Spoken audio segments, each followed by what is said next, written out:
We are beautifully,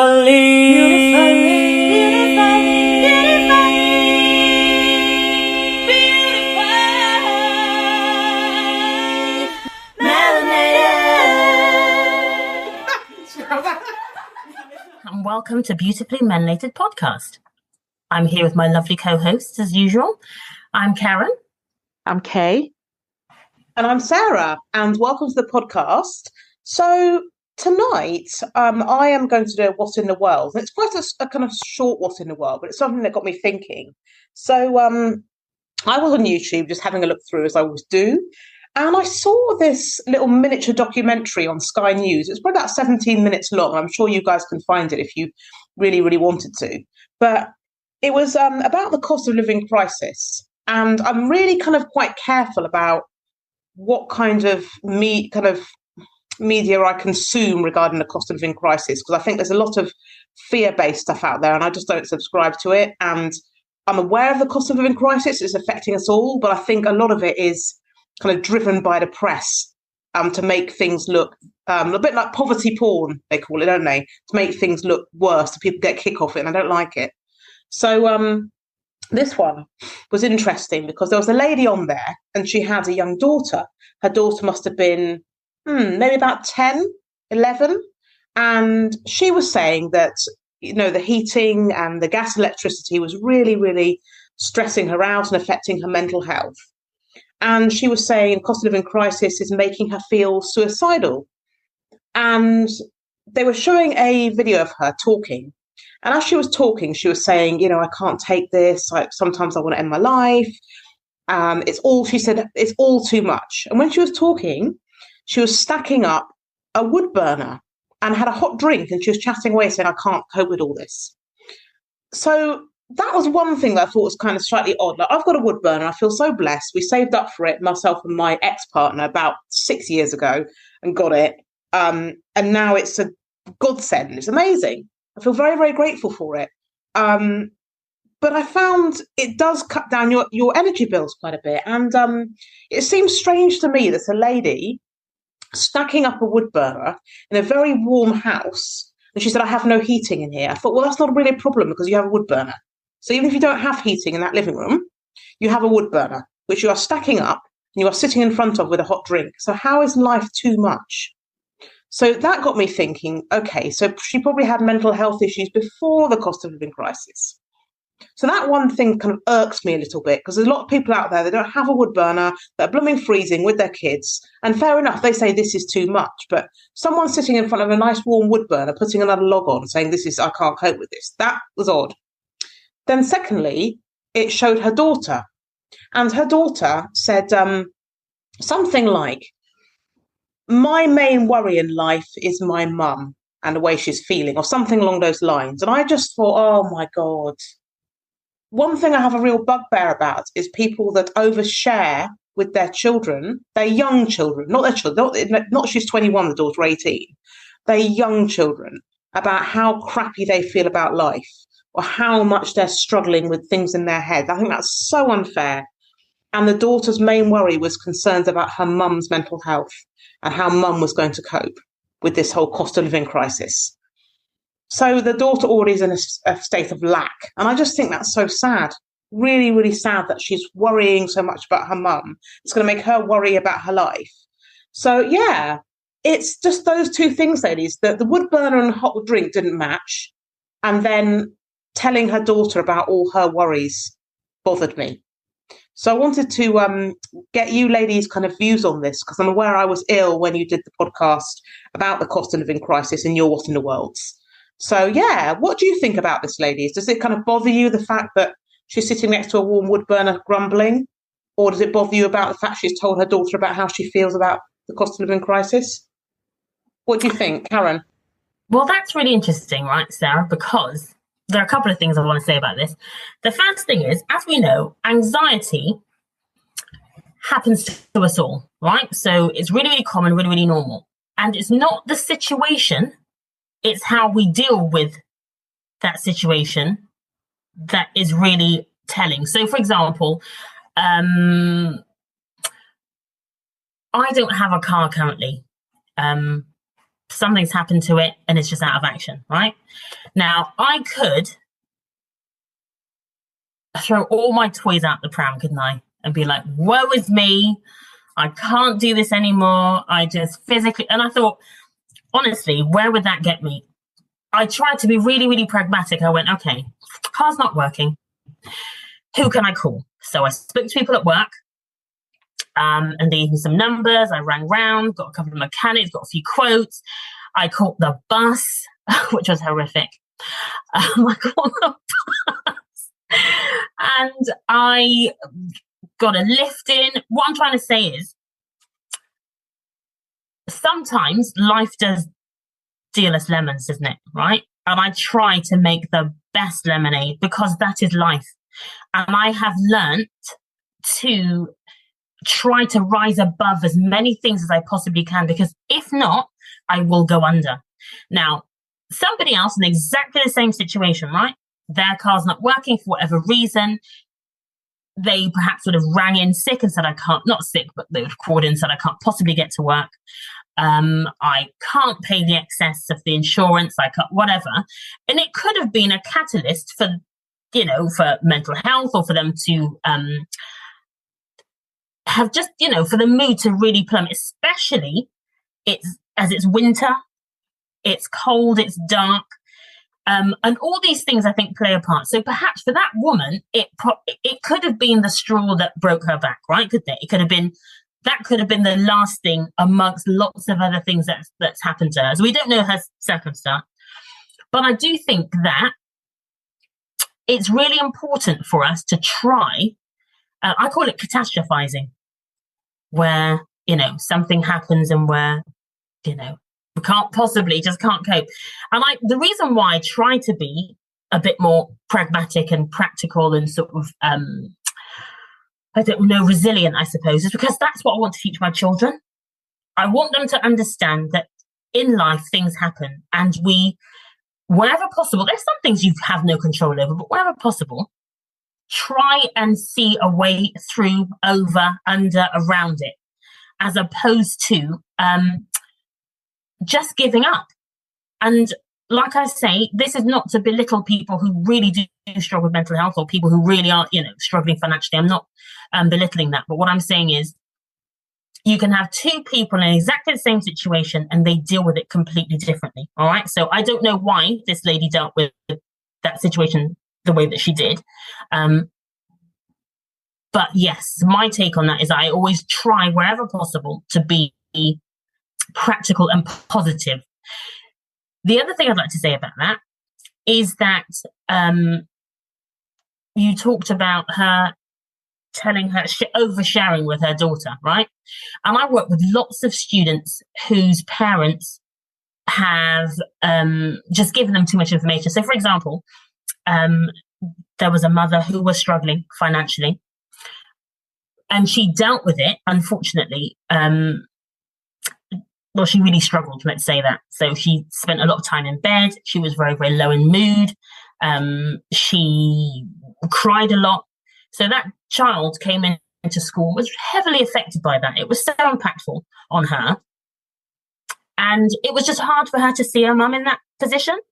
It's really difficult. This is where it's tricky, because we are human beings, aren't we? I know we're mothers first, but we are human beings. And sometimes you might need to cry. Sometimes things are difficult, and you might need to share a little bit with your children. So, for example, if my daughter wanted something and I financially wasn't able to give it to her, I might say, we can't have that this month because, you know, this month has not been very good, or I've had to pay this out, or I try not to give her too much information, too much for her to bear. She's a child, but I might have to give some kind of explanation as to why she can't have something, which I think is also fair.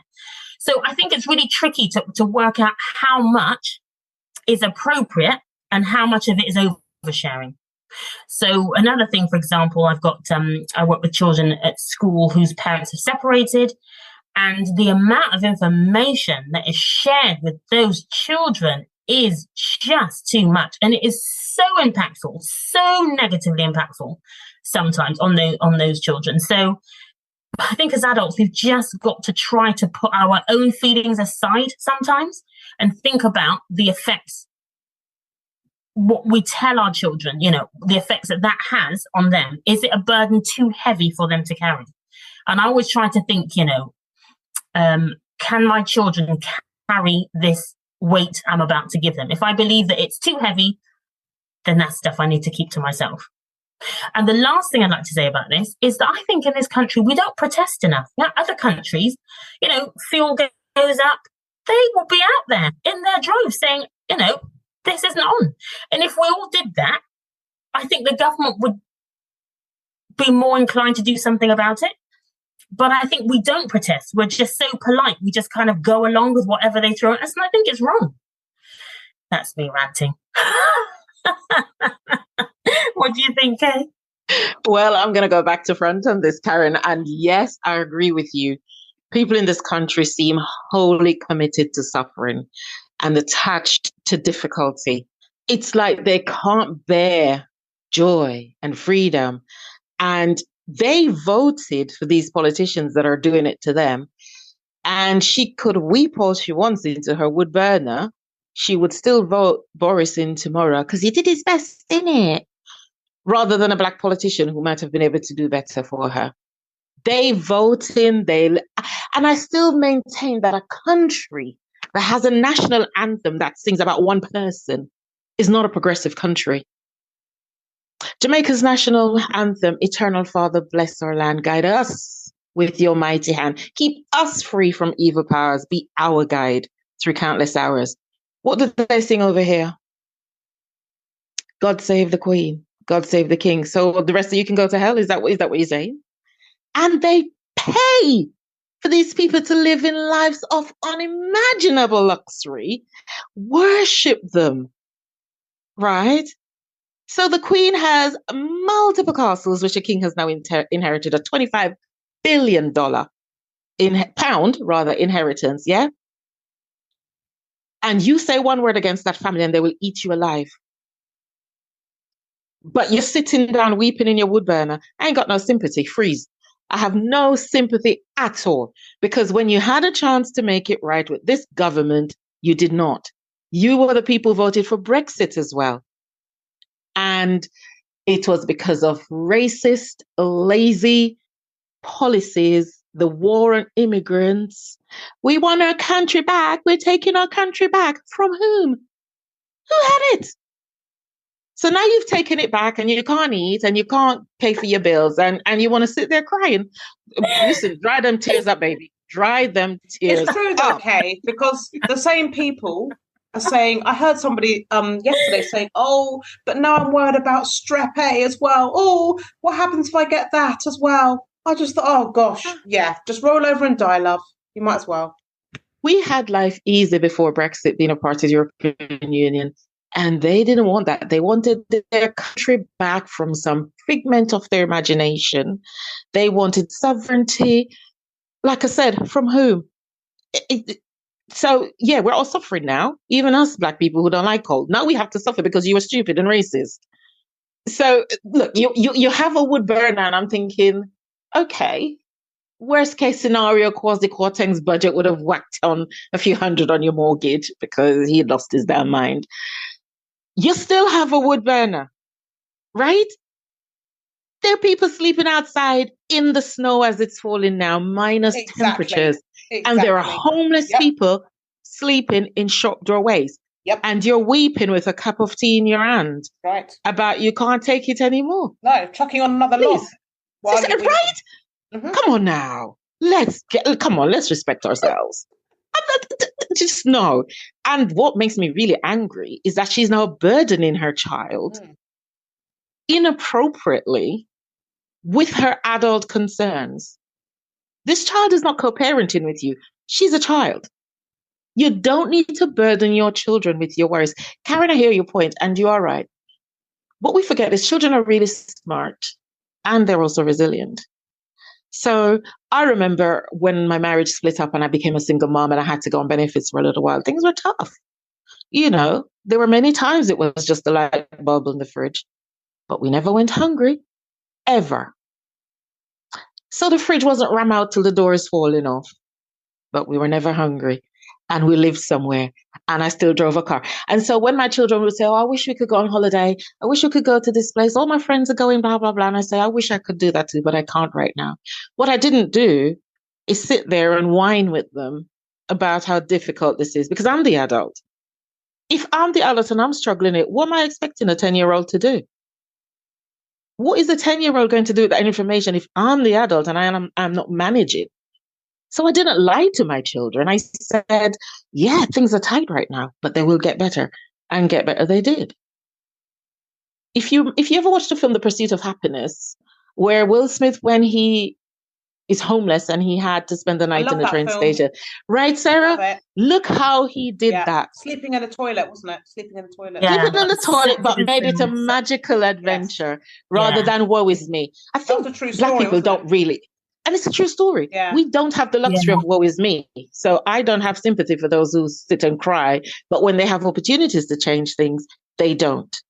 Because God forbid you should have a republic instead of a queen and a monarchy, and you could actually live a good, healthy life. No, let's suffer.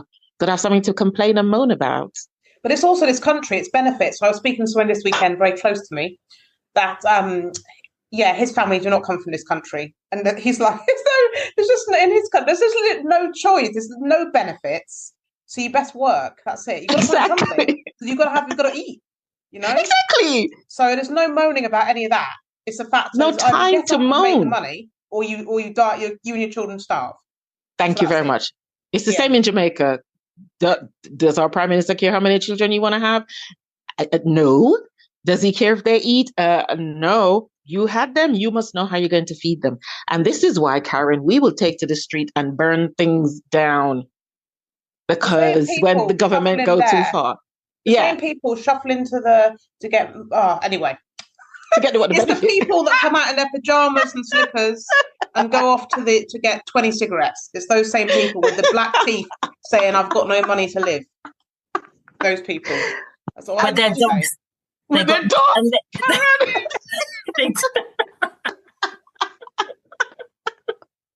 Multiple dogs. How they feed the dogs? They got like 2 dogs. Yeah.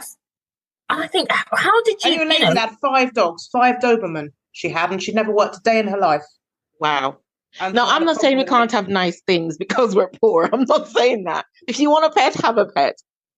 But if it's the choice between having a pet and feeding your child and giving your child a worry-free life, come on. Why are we even thinking about this? Have the pet when you can afford the pet. That's right. I mean, my fuel bill has come in. My energy bill this month was a bit interesting. Do I care? No, the heating's on 20 right now because I'm not going to be cold. I'm not turning it off while it's minus temperatures. Your mental health as well, though. Why be miserable? Exactly. Why am I indoors with my face cold, Sarah, like I'm outside? No. Exactly. No. Really, really surprised. I mean, I know people that say, we don't put our heating on until October. I put it on when it's cold. Exactly. When I'm cold, it goes on. It could be August. If it's chilly, it's coming on. Same, Karen. Crazy. You know, someone I was speaking to, and they were saying they were speaking to someone that he works a really good job, high-flying job, and then he comes home, I'm laughing, he doesn't put the heating on, he sits freezing on his sofa, and he takes out every single plug in his house to try and get a few pence off his bill, and he lives alone in a high-flying job, and he had the nerve to say, I can't believe this, he said, I can't believe I have to live like this. But I wonder how he voted. I wonder how he voted when the Brexit vote was up and if he voted Tories. But so this is what I mean. They're attached to suffering. They are, Karen. They need to suffer. In a well-paid job, coming home, taking out all the things out of his sockets and go, what's the point in living there? You know? Mind you, these are the people who will pay to go to pig farms for pig therapy, dressed as pigs. Oh, that's a real thing. Dressed as pigs and roll around in the mud. Saw that. Now I saw a clip of that. That is a whole other what in the world, pig therapy. And they were charging £1,000 a ticket. And I was like, wow, okay. Say no more. Right. Exactly. You know, we've missed our vocation goals because we could have had that pig farm. Couldn't we? We could have, couldn't we? But we're black. How would we convince people to come there and let us humiliate and degrade them and roll them around in mud?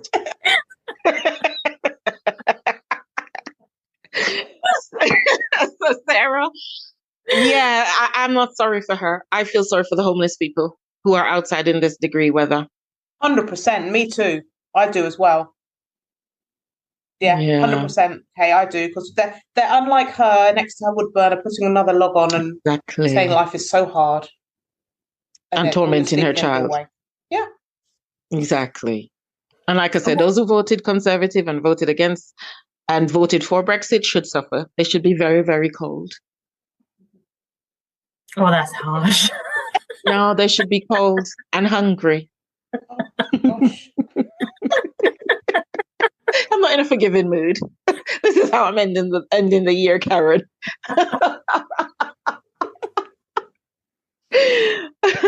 Did you have anything else to add, Sarah, to your What in the World? No, that was it. It just bothered me because, like you, I was just thinking, there's people out there on the street right now as we're sitting in our living rooms and it's snowing outside. There's people that, they're wondering how they're even going to stop getting hypothermia tonight, and then Exactly. there's her. That's something that we do talk a lot about, don't we? In mental health, we talk about gratitude. Yes. Being grateful for the things that you have is really quite therapeutic and quite healing, because when you do that, you realize actually there is always somebody else much worse off than you.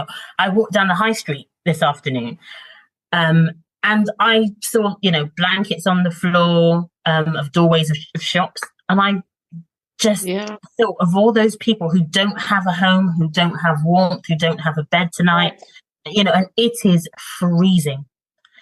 And then I was just grateful. I could come home. My home is clean and warm and dry and, no car, but. And you're on a bed. Absolutely, and I'm really grateful. So, I think gratitude is very, very important. Gratitude's amazing. Every morning I write at least 5 things I'm grateful for in my life. It's really important. So, yeah, that was it, ladies. That was my What's in the World. Okay. Well, listeners, if you have any contribution or if you would like to suggest a What's in the World for the podcast, please feel free to write into us. So this will be our final episode for 2022, ladies. We are nearly there at the end of a year. So tonight we thought we would do a review of the year, and we'll talk about our highlights or maybe our low bits this year.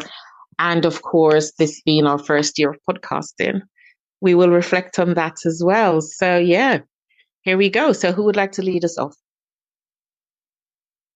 Review of 2022. Okay, I'm going to jump in and just do mine quickly because mine was a personal review of 2022. Mine's quite quick, but the main thing for me in this year is, I guess, a little bit about gratitude, about self-belief. And I think it reflects really on our podcast as well. And I feel how far we've come with our podcast. But in the beginning of 2022, I was working in a school as a counsellor. And I've been working in schools for about 8 years now. And I was working in school as a counsellor. I experienced a lot of mental burnout, adrenal fatigue, seeing hundreds and hundreds of kids, incredibly stressful work environment, staff stressed out to the max. I was stressed out to the max. The kids were stressed out to the max. The place that I was working took me sometimes an hour and a quarter to get to, worst hour and a half if the traffic was bad, because traffic always was. I had no lunch break. I worked late because I had to try and make up time.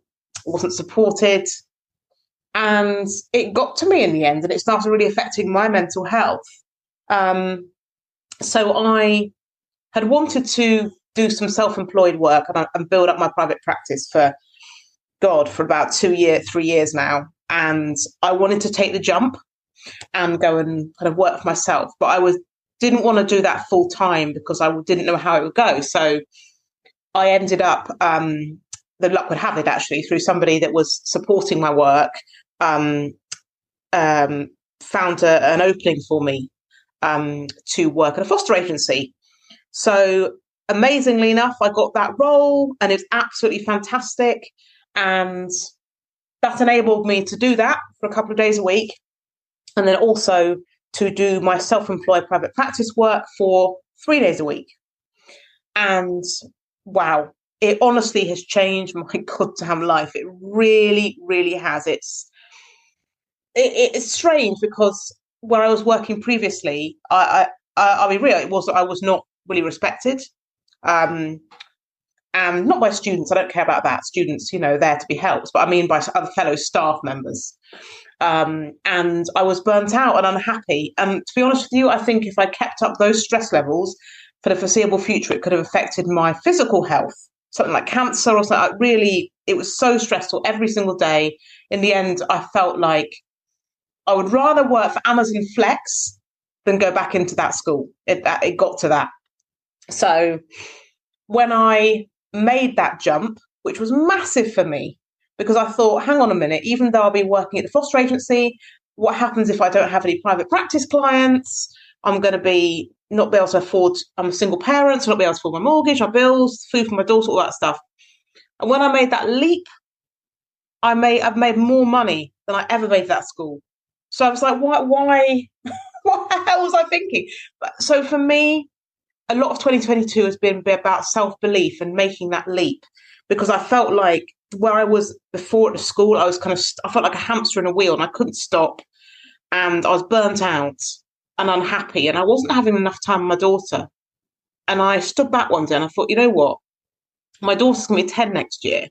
What am I going to do this, work like this? And then she'll be in secondary school and she'll under what they call turnkey kids or something. She's letting herself in and I don't see her and I don't want that. That's not the life I want. So it got to that point where I thought, I'd rather make less money and struggle just to get my feet off the ground and be with my daughter.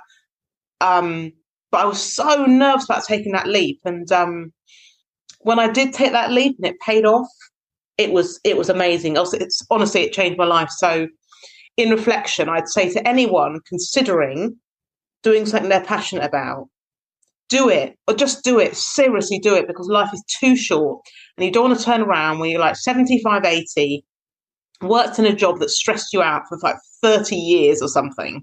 For what? What? And you've missed your kids growing up.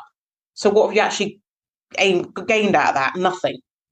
Absolutely nothing. Not unless you're actually, I don't know, a head teacher, or maybe you're a partner in a very wealthy business. That's a little bit different. But even then, I'm not sacrificing my child. No. So, yeah, for me, that was massive. For me to actually have some self-belief and take that jump. And it made me realise in life, I think, sometimes there's going to be jumps to be made. It might not be comfortable. You might have to challenge yourself. But if you really want something in life, you're going to have to take the risk. You're just going to have to. So, yeah, that was really my year. That's the main thing that's happened in my year that has been kind of pivotal in my life. It's the best thing I could have ever done. I'll just be honest with you, I cannot imagine going back to work in a school as a counsellor anyway, 9 to 5. I just couldn't bear it. So that's me.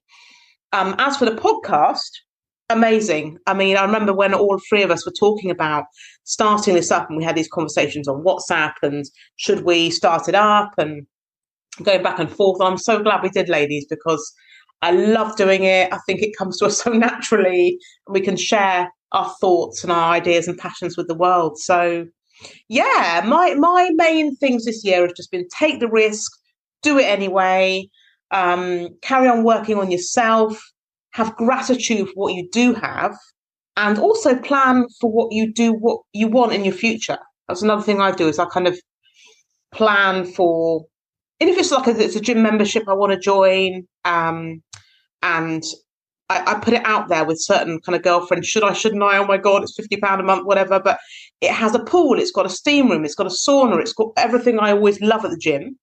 And now I find out today, not only is it down the road for me, I find out today that on the weekends, all members can take their children into the pool for free. I thought, that's it, done. Signed, seal, excellent, fantastic. My daughter loves to swim.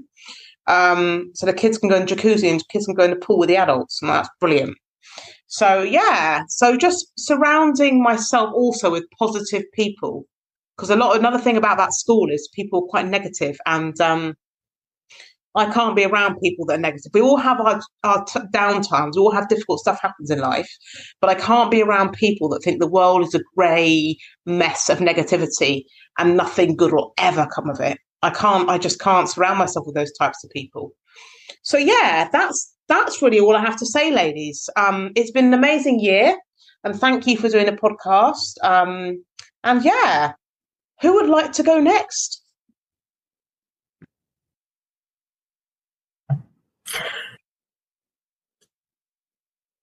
I agree with lots of things you said, Sarah, particularly about taking that leap of faith. I think that's really, really important. You might be thinking of something that you really want to do, or you might want to leave a job that you're in. And lots of people are just, I guess, too afraid of change or too afraid to fail. But I truly believe that you can't win or you can't succeed unless you have failed at some point, because I think those are the things that make us stronger. So for myself, I also made a big decision to leave my previous job. And I think, I think I definitely made the right choice. I love what I do. I absolutely love what I do. And I've been able to work more systemically with families, which is what I really wanted. And sometimes it is scary, isn't it? Like you say, you didn't know whether it was going to be the right move for you. And I didn't know either, but I don't know. I tend to listen to my gut, right? So my gut tells me if something feels right. And if it is, I go for it. And I was talking to my youngest daughter the other day, and I was having a go at her for something, why have you not tidied your room or whatever it was? And she said, Mum, calm down. It's never that deep. It's never that deep, Mum. Nothing is ever that deep. And it made me laugh, but she's quite right, Really, is anything ever that deep that you need to lose it for? So I've taken the leaf out of my daughter's book. I do try, like I say, to just maintain some element of calm. I think I'm a lot calmer now than I used to be. I try to take things a lot more in my stride. And yeah, in terms of the podcast, I am so grateful to you guys for doing this with me. I have loved every week. We've had some amazing guests on our podcast. And I just want to say again, thank you to all of them. We've done mental health. We've covered so many topics. I guess one of my favorite topics was talking about, was the first one, parenting. So we talked about parenting now versus the way in which we were parented. I just thought that was a really interesting topic, and I had a lot of feedback from that, actually. Another episode I really enjoyed was when Lee Lawrence came on. I really enjoyed that particular episode. He talked about fatherhood. I just thought it was interesting to have, a male point of view. And, all the people that came on to discuss men's mental health. Also, my friend Elise came on to talk about raising her daughter as a white woman, and she's raising a child who is of mixed parentage. That was really interesting. So yeah, I've had a blast. I've had a really good time, and I hope that I can just grow from strength to strength, really, and be reflective in my practice at work, I suppose. Be a better friend, be a better mother, better daughter. I'm always trying to better myself. I'm always trying to think, what can I do to make myself a better person? I'm not saying I always succeed, but that is that's my thought. So yeah, that's my reflections really on the year. Do you have any New Year's resolutions, ladies? I don't really do New Year's resolutions, to be honest. I just try every day to just do something just to do better. I have that in life, really, though. I think it's more throughout the year, Karen. Yeah, that's like me. Yeah, I don't really go to be a better version of myself. Exactly. Yeah, and that's sort of, I think, a daily thing for me, as opposed to only in January. Yeah. What are your thoughts, Kay? I don't make resolutions because I know I'm going to break them. I cannot do that. The minute I put it in, I say I'm going to do it, I won't do it.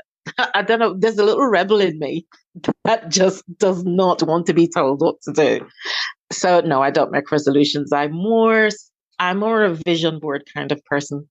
At the beginning of the year, I make a vision board, set out my intentions, my aspirations for the year, and then kind of work through to that, because that's more practical. It's something I will really want to see happen. I'll be passionate about it, so then I'll do it. And even subconsciously, I do it because the vision board is there. So it kind of reminds me. The subliminal messages are daily. So I would recommend vision boarding. I have never had an end of year review where I haven't ticked off everything. It's brilliant, okay? Isn't it, Sarah? I know you vision board as well. Brilliant. Oh, I've started one on Pinterest. Yeah, every one of them apart from one. Yeah. Ah. They're so good. I have one on Pinterest and I can't figure out how to get back into it. I started it on Pinterest. I'm going back to plain old paper. But mostly when I look back at the year, I have done it. I have accomplished what I set out to do. And it's not about going to the gym, losing weight, get fitter, blah, blah, blah. It's nothing flaky like that I have absolutely no interest or passion about. It's something I really, really want to do. So that said, 2022 has been a year of two halves for me. I'm going to start with a podcast, ladies. We have recorded 37 episodes so far. Our first episode was the 18th of January, that pilot episode Karen talked about. It had 183 downloads and is by far the most listened to episode to date. So well done. For me, the episode with Elise still remains one of my highlights because of how much she impressed me with her willingness to examine herself and to do the work so that she can raise her daughter in a holistic way with both sides of her ancestry. And yeah, she really impressed me. I've not met anyone who's done that before.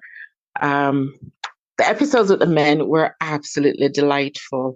Interestingly, the episode which is second most listened to, Sarah, you might be interested to know, is the episode with Roland. Oh, Roland, he's great. He's big 100 downloads. Roland, he's amazing psychotherapist. Yeah. Shout out Roland, 100 downloads. Well done. Well done, Roland. He's like my uni friend. Really, really good. He's a brilliant psychotherapist. He's great with young people. So yeah, fab. The episode with Mel, I would say, was also really, really successful. And Yoni steaming. Yeah, Yoni steaming. So she is third. Let me double check to make sure I'm not lying here. No, she's not. Our second episode about what makes us happy actually is third. 91 downloads, but Mel's episode is at 78. It's amazing. Mel, an amazing woman who I've known for a very, very long time, back when I was a youth worker.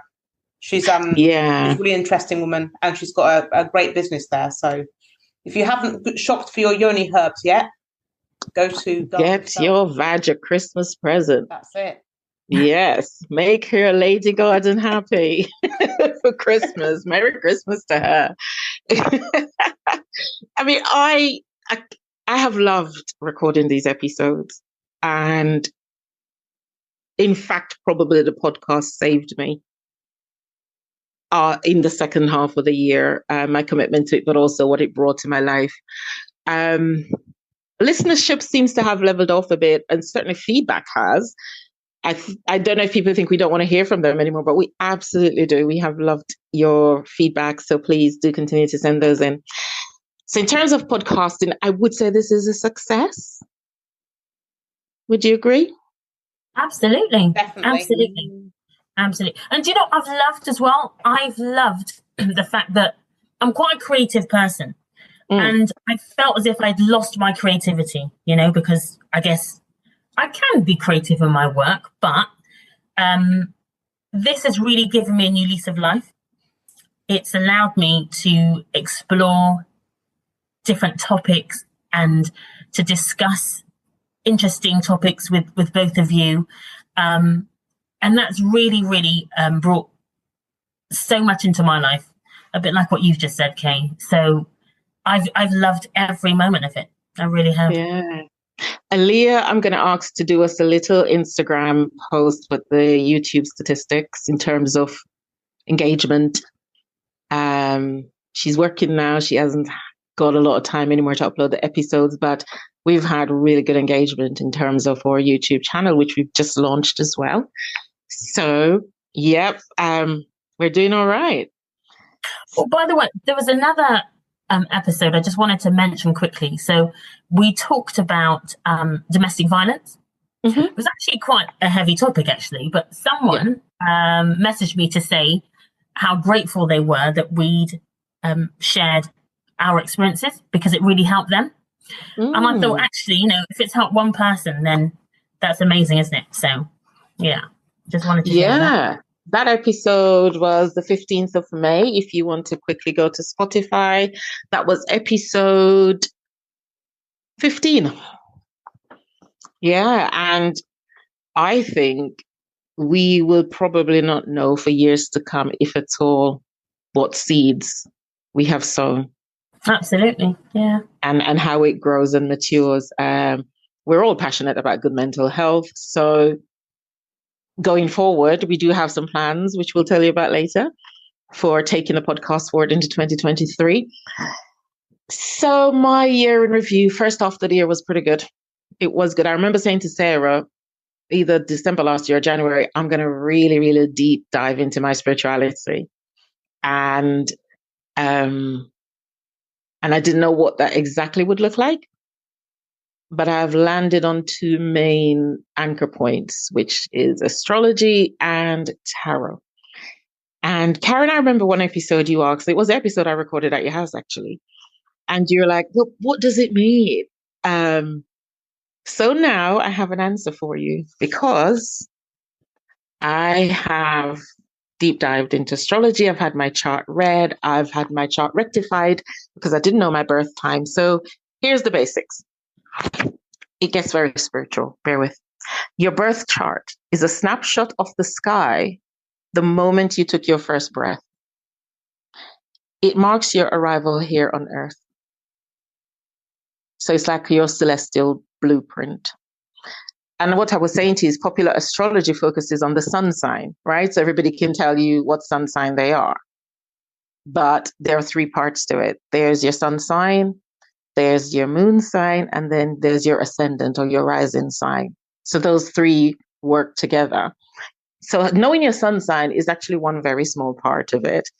But I'm reading from Shani Nicholas's book. It says, whatever pattern constellated in the heavens at the moment you took your first breath is the cosmic imprint of your soul, the map of the journey you will take in this lifetime, and the ways in which you will go about it. So your sun is your life's purpose.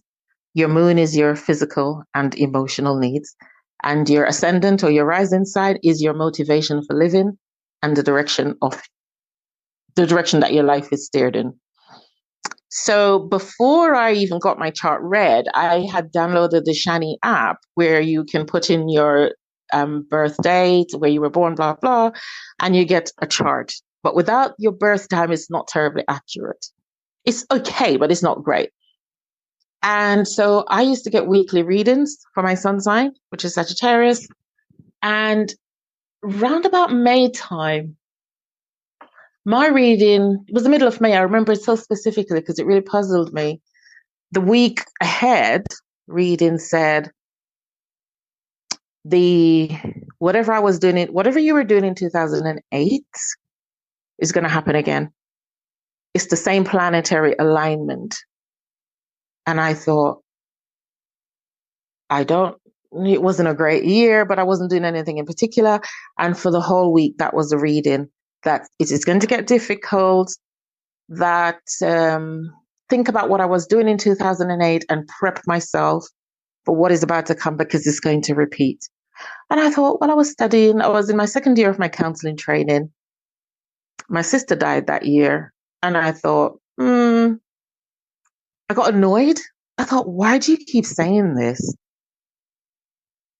never in my wildest dreams did I think that what happened in 2008 could happen again in 2022.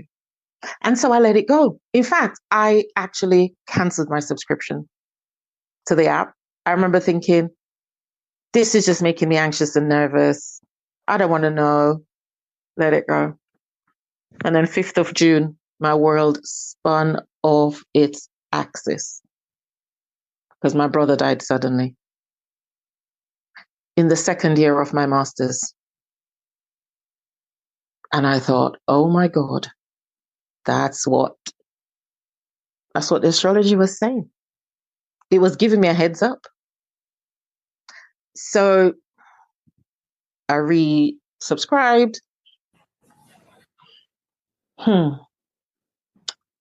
It made me look at astrology different. Not just something I can use to know, am I going to fall in love, or something fluffy. So I got a recommendation for an astrologer, had my birth chart rectified. By that, you give them a lot of information. They figure out the time of your birth to the closest estimate. And then I did a natal chart reading, which is a full chart reading. So it's not just what's happening now, it's what's happening in the future, it's what's happening in 5 years. It's what I asked when love would come into my life, and he could give me down to the year and the month. Astrology has... Sorry? Can I ask a quick question? Do you want to know your future? Are you happy to have it? Yeah, you're happy for things to be predicted so that... Absolutely. Do you want to prepare, or what's the reason behind that? What's the thought behind it? I want to prepare. I'm not good with shocks. I went to bed seeing that my brother had posted in the family WhatsApp chat group and thought, oh, he must be feeling better. It's 1:30 in the morning. I won't message now.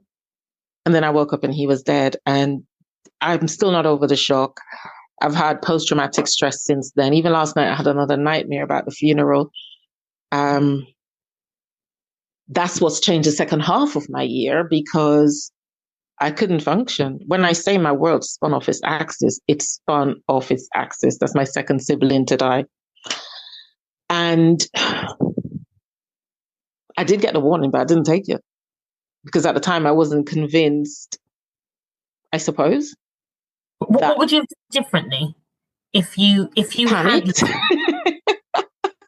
If I thought one of my siblings was going to die, because that's what happened in 2008, and she was saying it's going to get difficult, brace yourself, put things in place in your professional life, in your academics, because it was focused more around my work and academics. And I thought, well, I'm studying and it is difficult and I'm overworked. I just thought, well, I can't change that. But I didn't even think for 1 minute another death could happen.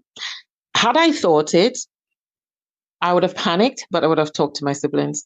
I probably would have had a goodbye with my brother. It's just like he's fallen off the edge of the world. There was no goodbye. There was nothing. So in knowing, it helps me to plan, but it also confirms that the plans I have already put in place are the right ones in terms of the direction my life is taking. And tarot backs that up as well. And the reason why I like tarot is because it's not just you can flick a card and know what the card means. You have to be attuned and connected to your higher source to make meaning of why this card this particular day. And that also gives a lot of guidance and encouragement and support and warmth, and I don't feel alone. And it was through the astrology, because it was so accurate, and the tarot that I decided to really, really deep dive into African spirituality, because, you know, I talk about church on here a lot and how much I despise it, and religion. So I have found my path. So although it feels like a death and a rebirth for me, I feel like I'm being reborn now. I am coming out on the other side. And like Sarah, I just decided to take a leap. I quit my job in October. I don't have another job to go to. I still have my private practice, but it is not at the strength it was before I took this paid role. But I literally cannot function there anymore. And that was listening to my body. Sarah was saying about, for me, it's self-care. That's what this last half of the year has taught me. I couldn't grieve and work. I need time and space to grieve, to heal properly. And so that had to go. I need control of my own diary. You know, I just wanted to say, first of all, you have had an incredibly difficult year, as you say, particularly the second half. And I just want to say that, you know, we are, I'm speaking on behalf of Sarah, and I know she wouldn't mind me saying that, but we are here for you because it has been incredibly difficult. That's the first thing. I think this can actually be a podcast conversation because I listened to what you said, and it's so interesting because I don't know much about this, but I don't know if I would want to know if I would want the future to be predicted. And I don't know what I would do if it was. So, for example, if I thought something might be happening and it was a negative thing, I think that would cause me so much anxiety because it's like preempting this thing that I can't. It's like trying to stop a train that has already left the station. Do you know what I mean? Like, you can't stop it. I don't know how that sits with me, I have to say. And I don't know if that would work for me. It's just so interesting to hear you talk about it and you say that you would like to know because you could plan it. I don't know if I could. So that's really interesting. And secondly, I guess what has really sort of struck me also is trying to make sure that I have said what I want to say to everyone I love. And that every day, even if I don't speak to that person daily, but that if at any time they were not there, I wasn't able to speak to them, would I have said what I needed to say? Have I told my mum I love her?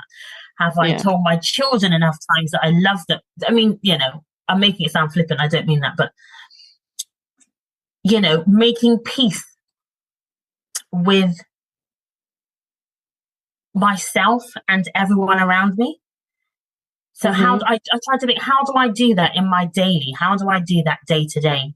So that, because that's a tough one, isn't it? When you lose someone suddenly, you may feel as if there's so many things you wanted to say. I mean, you know, sometimes we have time, don't we, to be able to sort of, you know, kind of tie things up. But like you say, occasionally these things happen without warning. That's a really interesting topic. I don't know if I'd want to know, is what I'm saying. That's really interesting. I'm on both sides of it, Karen, because I knew my sister was going to die. She had cancer and we prepared. Okay. And I can tell you the grief is different. It's completely different. Saying goodbye with her, the hardest thing I ever done, is like a light had gone out in my world. Whereas with my brother dying, it's like I've spun off my center. And funny enough, not funny, but if you look at Spotify, the episode that we put out on June the 5th, episode 17, was coping with loss. We recorded that episode the night before he died. Yes, we did. Yeah.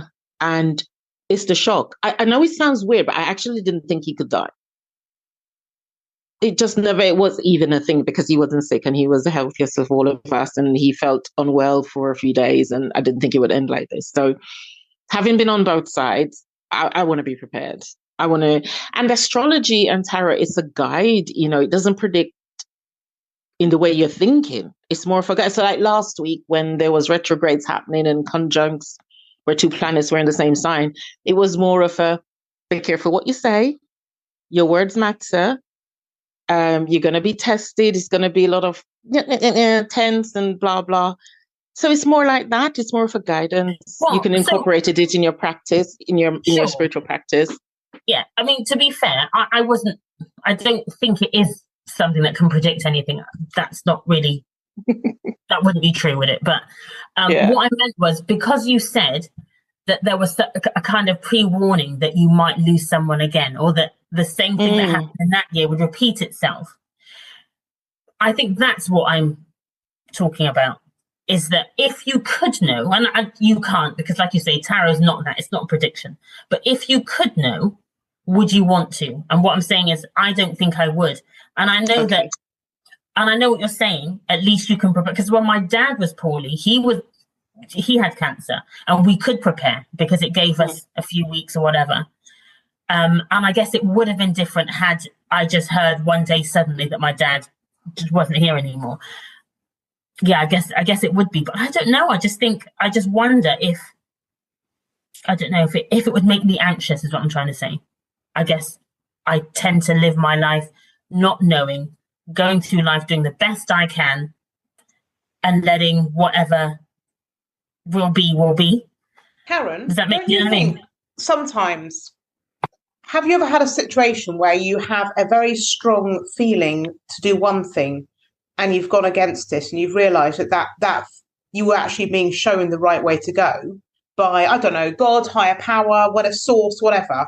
And that's one thing I've learned in my life. If I have a strong feeling to go towards something or do something or speak to someone or action something, I will do it because I know I'm meant to do it.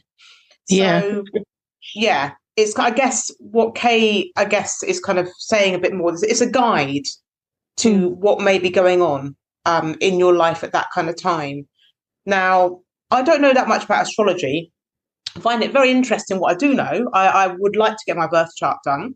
I do like the tarot, but as we mentioned in a previous episode, I'm very much in touch with my spirit guides. So if I'm really drawn towards something, I will do it. And I think in all of our lives, there'll be kind of different roads we can take. So yes, I agree, Karen. I don't want to know the day I'm going to die or whatever, but but I do want an idea, and I do follow my gut now. I do follow my gut. I have to. I'm not going to go through this life and not listen to these little subtleties, because those subtleties are what have led me to where I am now. So I completely that I 100% agree with that. So I call that it's just instinct, isn't it? Or your gut feeling. I live by that 100%. What am I without my gut feeling? That's some people how don't, Karen. Some people ignore their guts. I think, well, I think that's dangerous. Like, why would you ignore your gut feelings? Good luck with that. Yeah. Or override it with their thinking and their cognitive function. Yeah. That's true. But do you need my question is, do I need a tarot to do that? That's what I'm saying. For me personally, maybe you don't need just one. something instinctive to me. That's what I'm saying. So for me personally, that's something that I do naturally. I don't think I would then look outside for something to kind of give me the same thing. Does that make sense? Yeah, I guess. Ish.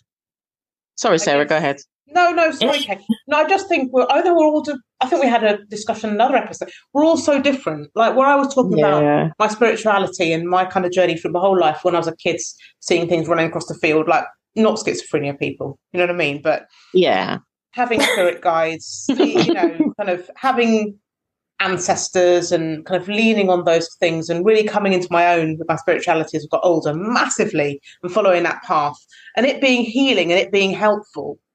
I'm not a person that sits in my living room surrounded by spirits, and I'm not saying that. That's not me. I'm sure they're probably all there, but I'm not, that's just not me. But I do very much go by, when I pass away, I will be, if I possibly can, will be there in spirit with my daughter, if she needs me, so, and my great-grandchildren and my great-great-grandchildren. So why wouldn't my relatives be there for me as your relatives be there for you in whatever capacity? As supportive, I'm trying to say. So, yeah. Do I think that someone can predict my future? No, I don't. But I do think there are certain things that are kind of laid out, and there are certain choices that we make to kind of predict our own future. So, yeah, I guess that's my take on it, ladies. To add on to that, Sarah, in terms of the future prediction, so for me and for most therapists I know, this is our second careers. And we started out doing something else. Definitely, and to me, 100%. That's a clear indicator 100%. That we're on the path we're supposed to be on now. We came as healers and we're doing that work now. Because I was in business and accounting before and I made good money. I worked for an oil company and I was so restless. And the minute I said I'm going to train, every single door that could possibly opened for me. And even now in my career, doors continue to open. Yeah. So true. The minute I gave my Because notice at that school, the amount of opportunities that have come flooding my way. Exactly. Where were these people before? Where were they? They didn't exactly. exist. Yeah. Yeah. So true. I put and it you know out there what? that I want to work with Black clients more because I'm Black and I want to give back to my community. And it is happening, ladies. Yep. Yeah. Perfect. I think, honestly, I think it's amazing. I think you're both amazing at what you do. And I feel so grateful that I have found my place, I feel. You know, the school I went to, there wasn't a mental health practitioner in the school wellbeing manager Right. at all. And so it was a brand new role that I've grown from the ground up. Yeah. I've been able to implement things and I've had complete autonomy over it. And it's been amazing. And honestly, I feel so grateful that I was able to bring something so needed to this school. And the response has been amazing. So yeah, I think you're right. I think, you know, you're in the right career or on the right path when it comes naturally to you. Definitely. Exactly. 110%. When something Yes. is what you do 110%. naturally, you shouldn't have to try too hard to do it, is what I'm Agreed. trying to say. Exactly. You know it's for you when that's what you do. It's I just agree. part of I will you. sometimes do a session with a client and I'll be, when I'm working from home, and I'll just be, finish the session, I'll go make myself a cup of herbal tea or something, coffee, and I'll be sitting there feeling energized, be like, yeah, the client felt energized, I felt energized. This was always what I've meant to do because I just love it and I'm passionate about it. And I don't have to try. No. And when things are difficult, my brain cogs get working. And if I sit and talk to other therapists, I feel elevated. It's like, it could only be this. Come on. Exactly. I'm 12 years post-qualified and I'm still as passionate as when I first qualified. Perfect. Or when I was training. And for me, it's obvious what I'm meant to be doing and where I'm going. The astrology part of it for me, why I wanted to get my chart read, was particularly is the where I'm going to do it next, because I know it's not this country for much longer. Yes. And I have had that call for 2 years. And then 2 countries came to mind, and I'm not going to say at this point, but the astrology for me was helpful, and the tarot. And they confirmed each other, interestingly. I had a tarot reading, and they both confirmed each other that this isn't here. The where I'm going to finish my work is not in this country. And so I'm so uncomfortably here. I don't fit. I just long to be either back in Jamaica or the other country. And I feel like a completely different person when I'm there. And so I know that healing part of what I'm going to do next, it's not going to be here. And that's okay. I've been here. By the time I leave, it would have been 30 years. The planets would have made a full transit. And that's what the astrology said. There's a major move coming up because of the degree. And it is very technical because of where the planets were aligned 30 years ago when I came to this country and what's happening with the planetary shifts and so forth. So astrology and tarot for me are like what Christians would do if they were reading their Bibles every morning and they were having devotion and worship and they were connecting to God. For me, it is my spiritual practice, along with African, Ether specifically, spirituality. And it's all part of how I feel connected and I'm grounded in my spirituality. So it's not for everyone and everybody's going to do their own path. But I knew Christianity wasn't for me. For I was 6 years old, I knew it wasn't for me. But I had to go. So yeah, 2022 is ending on a adventure for me, I suppose. I don't know what January is going to hold. I don't care to know. I just know I'm on the right path. And I just know it was the right thing to leave that job and to make some space for what spirit wants to bring to me. It's a jump, but I'll be caught. Yeah, I think that's a really good point, just being open and receptive to good things. Just allowing good things to come to us. Yeah. That's a really positive way to end our very positive podcast. So in the new year, ladies, what are we, how are we, when are we back? What are we going to do? And how are we going to do it? This is our last episode for 2022, episode 38. We're ending on an even number, and that makes me very happy. I don't like ending on odd numbers. Yes. So we will be back in January. Haven't got a date yet, have we? No, Not yet. set. Not yet. Not set yet. But hopefully, new beginnings, new things, which we'll discuss later. But lots of things in the pipeline, aren't there? There are lots of things in the pipeline. We are trying to grow and evolve. So, looking forward to that. And that is also another indication that we're doing what we're supposed to do, because the doors are opening. Absolutely. Absolutely. Yeah, paths are being cleared. But in terms of the content, what I would like to do a series on in the new year is child development that links in with our mental health. So we talked a lot about parenting, but what I wanted to offer is, if we're removing the whip, literally, and the oversharing and treating our children like adults, just to offer something else in its place, what to expect from our children at different ages, and how to parent differently without age and stages, isn't it? Age and stage, and without beating our children and shaming them, and just breaking that cycle, that intergenerational cycle. Sure. Of trauma. So yeah. I'm looking forward to it. Yeah, very excited for it. Thank you for being with us this year, everyone. Thank you, ladies, for covering for me when I wasn't at my best.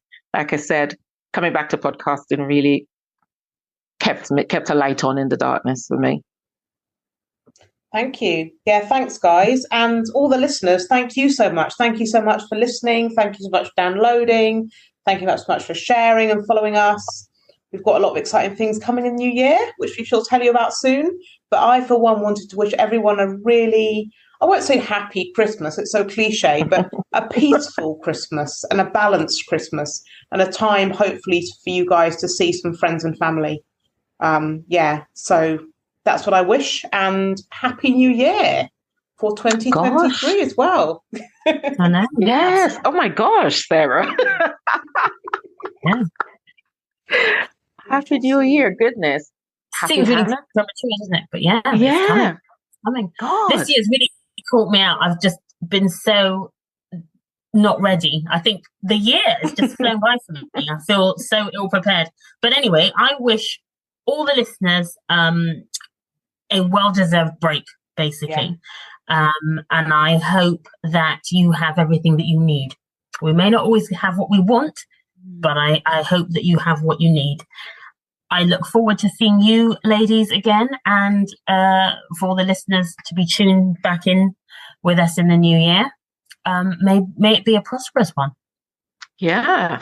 Have a really peaceful season, however you celebrate, if you celebrate. Eat yourself into a food coma. Join me. I wish you love. I wish you laughter. And I wish you the closeness of friends and family.